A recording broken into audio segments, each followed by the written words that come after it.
Ready. Welcome, everyone, to the Pinal County Community College District Governing Board work meeting of November 19th, 2024. And first thing we have is a call to order. Here, they're appointed at this time, or elected. And then next we have the Pledge of Allegiance. I'll ask Board Member Walker to please lead us in the Pledge of Allegiance. I pledge allegiance to the flag of the United States of America and to the republic for which it stands, one nation under God, indivisible, with liberty and justice for all.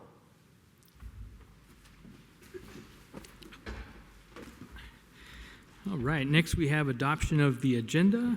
Do I have a motion to adopt the agenda? So made. Second. I have a motion and a second to adopt the agenda. All those in favor, please signify by saying aye. Aye. Chair votes aye. Opposed? Motion carries. All right, next we have a call to the public. We have one person that signed up, Kim Grady. If you'll please, let me just read this real quick. The board is prohibited by IRS statutes from discussing, considering, or action on items raised during call to the public. Individuals are limited to a 3-minute presentation. So if I can call on Kim Grady to please come up to the mic. Welcome. I thought that was just a sign in, but hi. I'm Kim Grady. I am here to learn about this board. I am interested in running for a seat eventually, so I wanted to meet you all. That's about it. Thank you. Thanks for being here and your interest. All right, so next action items, consideration of the consent agenda. And all the items with the asterisk consent agenda matters unless they are removed from the consent agenda at this time. Does anybody on the board like to remove any of the 2 consent agenda items? Hearing no one, do I have a motion to approve the consent agenda? So moved. Second. I have a motion second to approve the consent agenda. All those in favor signify by saying aye. Aye. Aye. Chair votes aye. Opposed? Motion carries. The consent agenda is approved or adopted. All right, number 6, discussion, approval, disapproval of entering a lease with LG Energy Solutions Arizona, Inc. for the SMC Campus Workforce Training Center. And Dr. Elliott. Thank you, President Lopez, governing board members, faculty, staff, guests, Mary Lou. Before I jump into the lease, I would really like to acknowledge James Minato, our attorney, who has worked tirelessly on this and through many amendments and iterations. And then also we have our friends here from LGES. And if you would please just stand up and introduce yourself.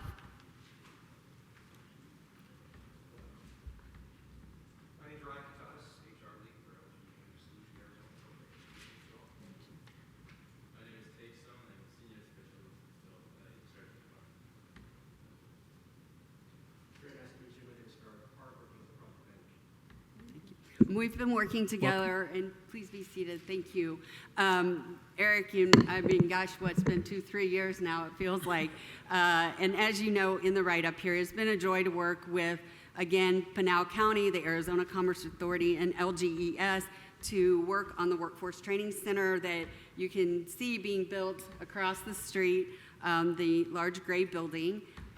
It has been We're to that point. Now we want to enter into the lease with LG. Many of you are aware of the agreement that LGES will have exclusive use of the facility for 5 years, much like the Drive 48 agreement.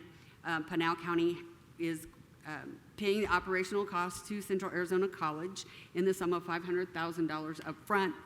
Although LGES, that doesn't impact them or this lease, I just wanted to remind you of the operational costs and how they'll be covered. If you have any questions about the lease, I'm not the person to ask. That's why James is here. So I will go ahead and turn it over to you as a board to see if you have any questions about the lease that James will be happy to answer. Does any board member have any questions about the lease? No? Looks like everything's good. Thank you for being here, and we appreciate the partnership, as Jackie Elliott said. So, Dr. Elliott, we have no issue, I guess. So Just next need is to take action. Okay, do I have a motion to act on this item? So move. Second. So I have a motion to approve and a second to approve the item. All those in favor, please signify by saying aye. Aye. Chair votes aye. Those against? The motion carries and is approved. Thank you very much. Okay, and then next we have number 7, strategic direction 2025 and 2027. Dr. Elliott. Thank you, President Lopez. As you know, our current strategic plan is set to sunset in December. Over the summer months, many of us met for a total of about 10 hours, looked at 5,000 data points, and using the 4 disciplines of execution model, really looked at what should our strategic direction be like for the future? How can we refine it so it's something very specific and something that everyone can get behind? So in your packet, you do have our new wildly important goal that we are going to focus fiercely on for the next 3 years. But before we do that, I would like to have everyone in this room stand up if you were involved in helping that over the summer months so that you can be recognized for your work. Louisa, Mary Kay, Karen, Dave, Andy, who's on? I think Dustin's in the back there. Thank you.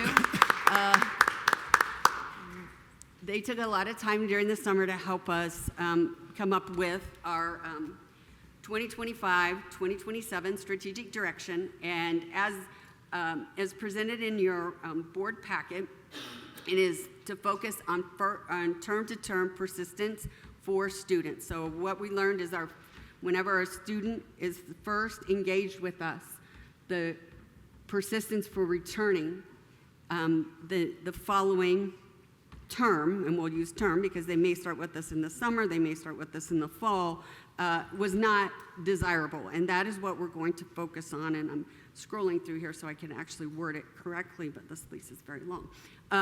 We'll focus on first term or term-to-term persistence for students. And we did talk about this at length in our work session before the board meeting. I'm happy to answer any questions that you may have. Board have any questions? I know we covered this earlier, so does anybody have any other comments? Let me just go ahead and read this so we'll have it on record. In our wildly important goal for 2025-2027 is to improve first and second term persistence for all new students from 49% is where we're at now, that hopefully when we report to you at this time next year, we're able to say we're at 55%, 62% by 2026, and 70% by 2027.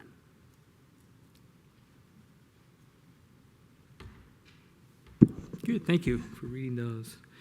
So those are the strategic directions. Do we need to take a vote on anything on this? Okay, so the board, if you're in agreement with the way the strategic goals are and the direction we're going, please make a motion. So moved.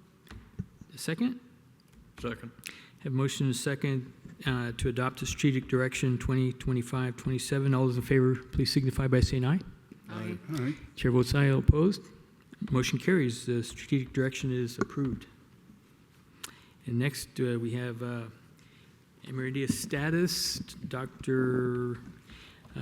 Gilliland, please. Thank you. Board President Lopez, members of the board, Dr. Elliott, Mary Lou, faculty, staff, and guests. Thank you for letting me present this afternoon. In your board packet is a nomination letter and accompanying documents to recommend that the board consider conferring the honor of emeritus status on our Director of Resource Development and Quality Assurance, Mr. Hugo Steinkamp.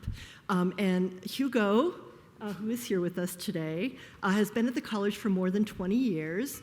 He will be retiring in January, so the recommendation is to confer the status at retirement or at the time that he is retiring.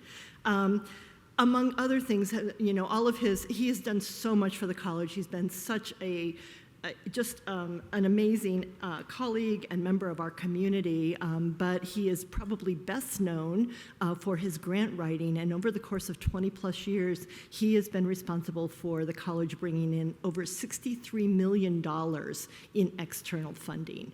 And that funding has allowed us to create new programs, to purchase equipment, and to support actually a lot of our CTE and workforce development, but many of our very innovative projects. So Hugo has really given us a great deal. He's leaving quite a legacy. He's also been our lead writer for our comprehensive reviews and our midterm reviews with the Higher Learning Commission, and he's done much, much more. So you can read all of those accomplishments in the packet, but I would like to ask you to consider this nomination. So it would be a matter of voting as well to approve or disapprove conferring the status at retirement. Great. This is really special. I've known Hugo for quite a long time, and I was a council member in Coolidge. He's always done a great job, no matter where he's been. So it's very well deserved. So, Well, boards have any comments, please?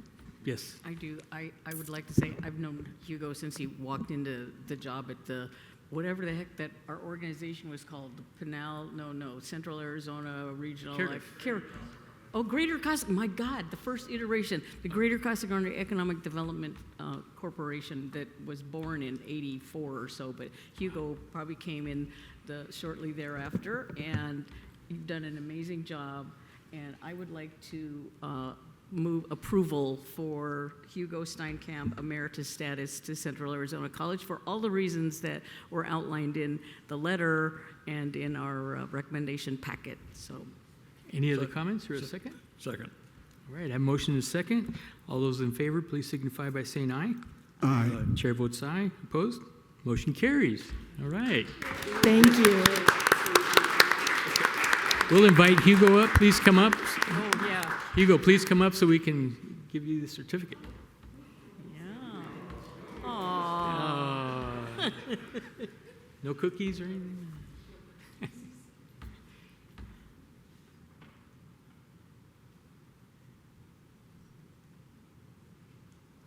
That's awesome.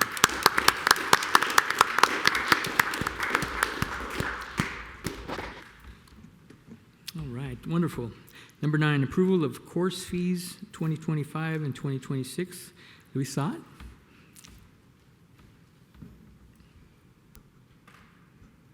Good afternoon, Governing Board President Lopez, Governing Board members, Dr. Elliott, Mary Lou, colleagues, and guests.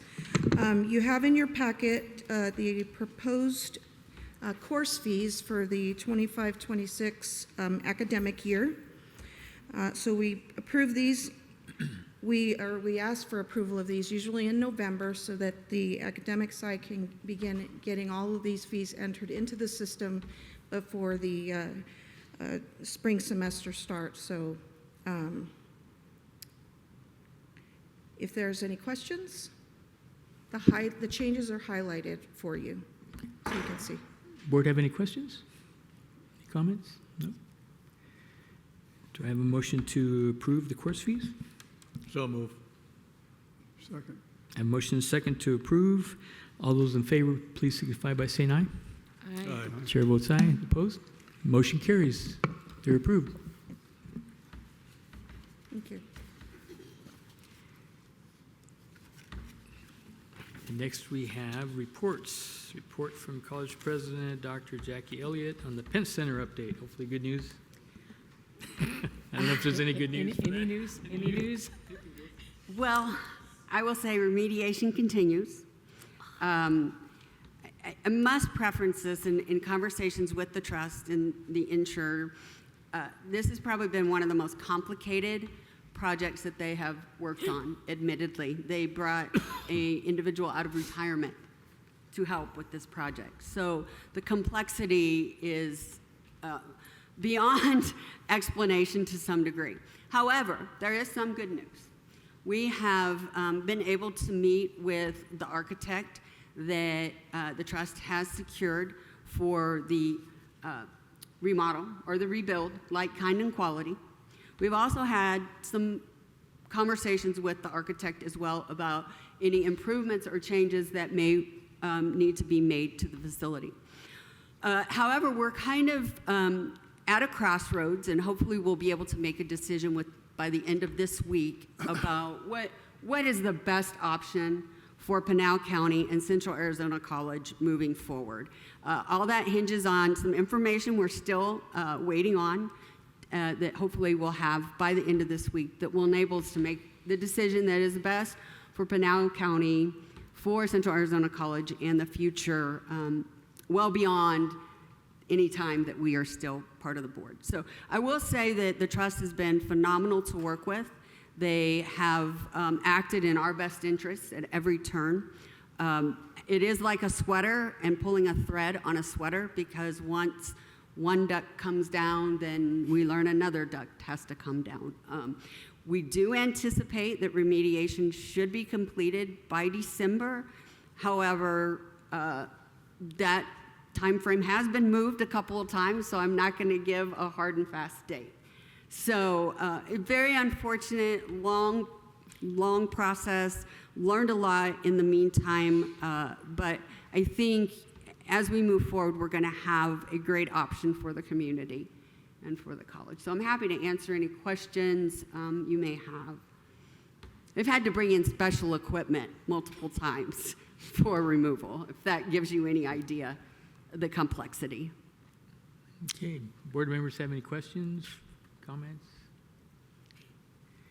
And just so you know, we are working on scenario A, scenario B, scenario C, scenario D. So we have been doing a lot of behind the scenes conversations and planning, so that we are, when we have the information we've been waiting on, we're able to move forward in a direction. And so on to good news, the construction update. I was grateful that we had time before this board meeting for you to quickly walk through the new Allied Health building here at the Apache Junction campus. Skilled Trades is coming along as well. The new art lab, ceramics. We are going to have an open house January 14th. I think that's right. No, January 15th. I was a day early. We'll definitely be sure to get you that information for your calendars. But we have been very pleased with the on-timeliness of our partners, the agility of our partners. Hopefully we'll have everybody moved in by then. As we mentioned, some of our programs won't start till fall of 2025, in particular the two new programs of sonography and esthetician. That's a really hard word to say. So we have time to, and pharmacy tech, I think, as well. We're waiting till fall of 2025. Tina, I'm looking, yeah. So we'll have activity starting in January, but full activity in all of the learning spaces by fall of 2025. And I'm happy. And then, of course, the Workforce Training Center is coming along. We're looking at a December 14th occupancy. I'm looking at James to make sure I got that date right, because I got the other one wrong. December 16th. So Eric and his team will be able to occupy that space right before we go on holiday break. So that will be exciting for them as well as the college. And I think we are planning some type of open house, ribbon cutting late in the springtime sometime. Again, working with Pinal County, LGES, and the college to get that scheduled. So I'm happy to answer any questions about the new construction. Well, it's great to see the progress going on the campus and all across different campuses, and I think it's a great opportunity to hopefully improve the Pinch Center if that's possible. And because it's been there quite a while. So 1971. Yeah, so that's a long time. So it's time to upgrade it, and this was the opportunity to do that. Hopefully, we'll see if it works out. Any questions or comments from the board? Nope. Okay. And next we have number 11, Business Affairs Report. Luis Ott, your backup monthly budget report and awarded bids. Thank you, Governing Board President Lopez, board members, Dr. Elliott, Mary Lou, colleagues and guests. You have in your packet the monthly budget report. This report reflects the year-to-date through September of 2024. The September 2024 shows the district's operating fund expenditures are at 23.06% of the total budget. This is an increase of 2.37% from September of 2023, which was 20.69%. Any questions on the monthly budget report? No. Do we have any questions? I think that's in line with what we normally are. It's just a little bit different at this time of year. Yeah, I know that. Okay. All right, and then you have the awarded bids over 20,000 in your packet. Any questions on that report? Any questions on the report? I know we discussed that earlier, so we know that what those are made up of, and maybe we change what we look at, so Right, so improve it. next month we'll begin reporting actual bids or that are over 100,000 now. Okay, great. Sounds good. All right, any other questions? Nope. Thank you so much. And next, number 12, we have widely important goals and outcomes progress report, student satisfaction, employee overall satisfaction. So we have Dr. Mary Kay Gilliland. Good, she goes.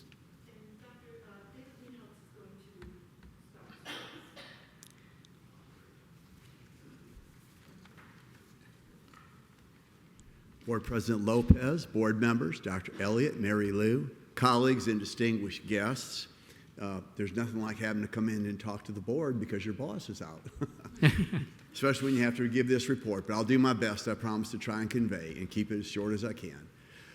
Obviously, the WIGs, or the board outcomes, are very important to all of us. We want to talk about student satisfaction with you on the first half of this report. I'm assuming this is going to work. There it is. Student satisfaction measures, as reported on this slide and in your packet earlier, are not headed in the direction we wanted them to head in this past year. We did experience a decline.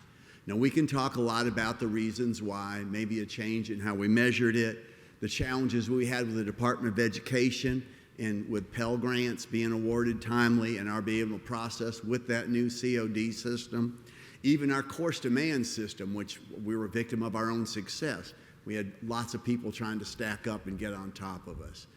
Whatever the reason is, we take student satisfaction very seriously because it is absolutely linked to persistence, retention, and the graduation rates. So we're going to do something about this, and we've been doing things about it, and that's what I really want to talk to you about. In your packet this afternoon, whoops, looped ahead. In your packet, there were several items we talked about that we are going to make improvements on. I just want to highlight a couple of those things with y'all this afternoon. First and foremost, in the admissions area, we've made a technology improvement that will allow most of our students to make registration on their own, online, from the comfort of their living room, wherever their computer or handheld device is. This reflects a pretty big shift in paradigm in terms of registration and our ability to move forward and let our students move at an expedited rate. Secondly, transcripts, official transcripts, we're no longer doing these by hand. We've fully engaged with the National Clearinghouse, and our students are doing this in an electronic fashion. Certainly the satisfaction is going to improve when a student logs on and is able to hit a button, fill out a couple of forms, and continue, and electronically their transcript is gone, as opposed to using the United States Postal Service, which of course was delightful when I was in college, but there's a much better way to do it now. Moving forward also on this, we want to draw your attention to the development aspect of what's going on that was mentioned in your packet. We reactivated our new student orientation program for new students as well as their support people and friends. We weren't sure if this was going to be successful or not, and to be honest with you, a lot of folks thought it wasn't going to work, but we had over 400 students appear this spring that were new students, along with over 475 of their support people, which would be family members. We feel that as we expand this program, we're going to do nothing but increase student success as well as satisfaction, because we're going to engage them before day one, which we know from all the research is how we improve that engagement and persistence and retention. Likewise, moving along, another thing I'd like to draw your attention to is we made a pretty substantive change in how we award financial aid. Our very, very popular Penal Promise grant that's out there, our scholarship, was previously students had to call us to see if it was going to be available to them because we did not include it in their initial award letter. We've changed that process. Students are going to know from day one, whether it's in July, August, or even those brave students that get in and get everything done on July 1st, they're going to know right away they've got that grant instead of waiting or calling us. Again, we've expedited a system, made things faster, and done nothing but made our institution stronger in that area. Our student engagement programs that we rolled out this fall, Welcome Week activities, we feel like we are just getting started with that. We had over 400 students participate across all 4 campuses. We reactivated the leadership program, and most exciting on my end, we began our participation and membership in the Association for the Promotion of Campus Activities. We recently returned from that conference, and in my 30 years of being involved, I've never had a student delegation at the 100% level satisfy all the certification requirements to be certified student leader programmers. We did this fall, recently. Never happened before in 30 years. We were one of 3 institutions at the Dallas conference that were successful. Just to show you we're rubbing elbows with the important people, those folks from Amarillo that we like to measure ourselves against, they were one of the other institutions that had 100%, as well as those folks in Texas, which we will just vaguely refer to as Alamo. They were at 100%. Everybody else, the folks at Austin and the folks at my previous institutions, were not that successful at 100%. So I want to brag a little bit. We're going to engage students. These students know now, leaving this conference, they're going to create a nucleus. They're going to create that critical mass to move forward with our students, to keep them engaged and work with us and move forward. Last one of the things that's clearly was instituted and something that Dr. Elliott started. I took a little break during the pandemic, and I think she awarded it to me when I got here. I guess the word would be awarded, would be the Caring Campus campaign. We started it and launched it, relaunched it again this summer, late this summer. You would be hard-pressed if you walked into a student services office at this point in time not to see a name tag, a nameplate, and receive a greeting from someone in student services. We have reinstituted that moving forward. Again, it's a first step as we try and re-engage our students and move forward, making sure we are there for them when they need us, not waiting for them to ask, but we are there and outreaching. And last but not least, on our planned improvements, we are on the cusp of making a seismic change in the way we deal with our students before they're our students. Dean Andrew Long and I have worked very carefully on rebooting, reformatting, and reimagining the onboarding process for our students. We believe that we'll be able to talk to you in a year or so about a brand new process where students can resolve 80% of their pre-registration and advising issues through an onboarding process that takes place, again, in the comfort of their homes, on their electronic devices, but is highly interactive. We think it's another technology advance that's going to do nothing but move us forward, make us a more student-ready college, and meet our students where they are before they even need us. We feel like we're going to make some major leaps forward as far as student satisfaction. We aren't happy with what came out with the results. We're taking it to bear. We are going to move forward as an institution, as a group, as a concerned group of colleagues to make sure our students feel satisfied, get the services they need, and are retained, and we can move forward. Those are a few of the things that I wanted to bring to your attention this afternoon, and I will turn it over to Dr. Mary Kay to finish up her parts of this. Good afternoon again, Board President Lopez, members of the board, Dr. Elliott, Mary Lou, staff and guests. So continuing on from Dean Liedenhout's wonderful presentation, there is a very long list of improvements in the packet, especially from the student services area, but there also is a pretty lengthy list from academics. I am not going to go through all of them. Many of them dovetail with what has been presented because in the end, we work really closely together and student services and academics are kind of two sides of the same coin. It's all about supporting students in their learning and in all of their other activities. I'm just going to add a couple of things that have to do with academic-specific, both recent and planned improvements, and these focus a lot on getting students into the classes that they need. So one of the themes in the various things that I have included in the packet focus on an improved scheduling tool and also really working closely with the wait lists so that we can identify those students who are trying to get into certain classes and find a way to get them where they need to be. And I will say with that, it was really very manual work on the part of our deans and our chairs and working together with advisors.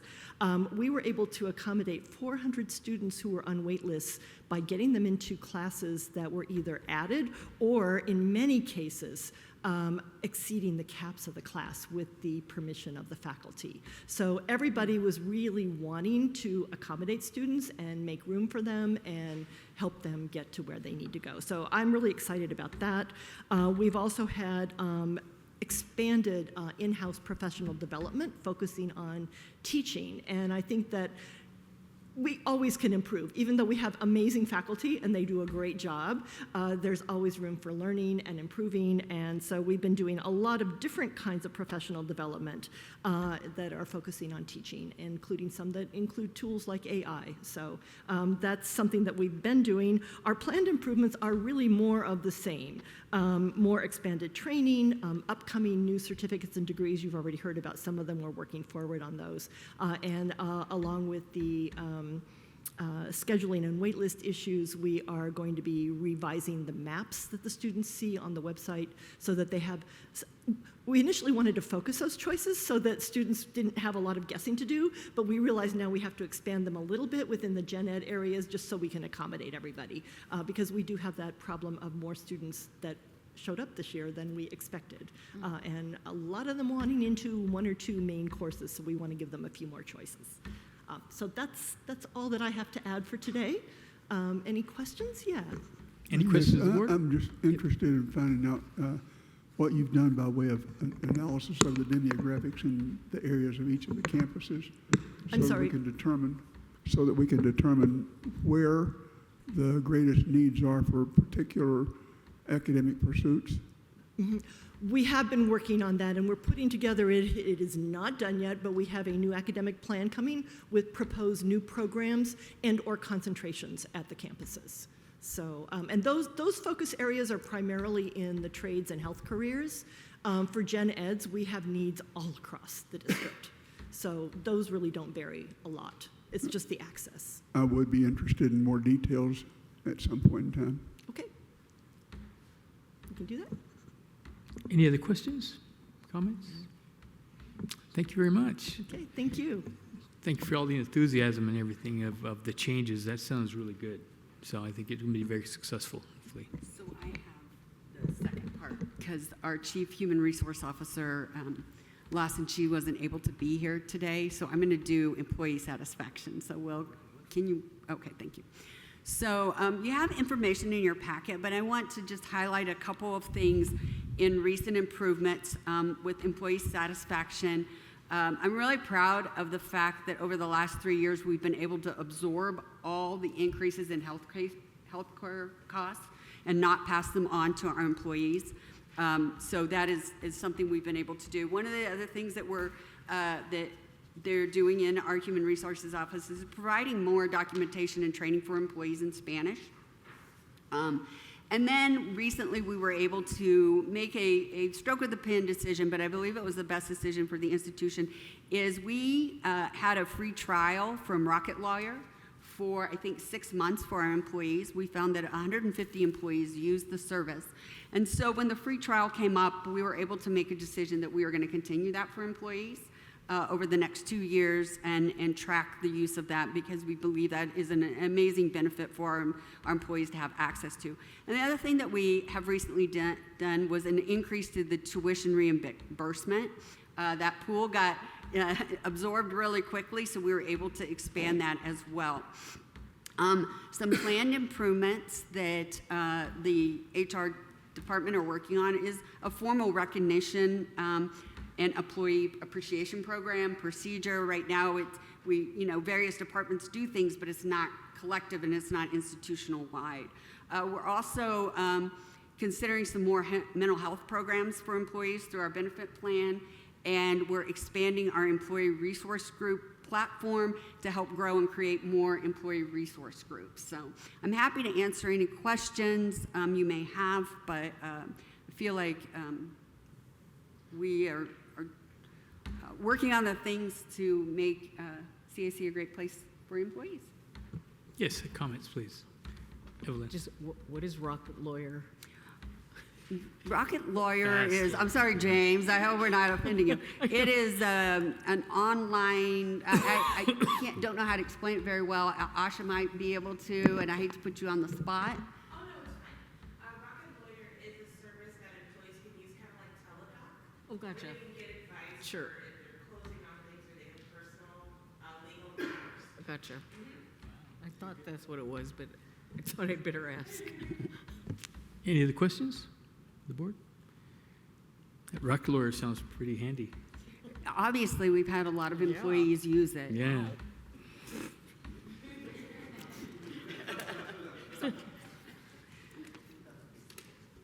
All right, Dr. Elliott, that concludes the report? I'm happy to answer any questions, Okay. or Asha can. Any other questions? Everybody's good. All right. So next we have call to the board. Board Member Walker. Oh, well, you notice I'm wearing blue today. And I'm wearing blue because I'm in mourning for the loss that the Communist Party of the United States suffered in the last election. Thank you so much. Dr. Board Member Odeon. Just a quick comment. We had an opportunity before our meeting today to tour the Allied Health Sciences building, and my congratulations to all of you who had a part in it being what it is today and is becoming. It's an area dear to my heart, and it's a beautifully done facility. Yes. Thank you. Board Member Kasuga. Yeah, I would ditto what Dr. Odearn has just said, and then certainly looking forward to the LGES facility completion and looking forward to touring that as well. That's very exciting. And the fact that CAC has 2 facilities versus what all of the other community college don't have necessarily, and we're very proud of that, and we'll look forward to what that is going to bring to this region. Yes, and I also want to echo our partnership with LG. Thank you so much. Thank you for being here. We really appreciate it. It's so important for our workforce and for technology and for the future of our country. I really do. And I just want to add real quick, I guess I just want to congratulate the Central Arizona men's basketball team. I guess they're going into the conference playoffs with the 22-point victory recently. I just reading this paper, the Vaqueros thumped New Mexico Military Institute, 83-61 on Saturday. So it's pretty exciting. Our sports are moving forward and doing really well, so we got to champion them and support them. And thank you so much. Any other comments, questions, any? With that, I declare this meeting adjourned. Thank you.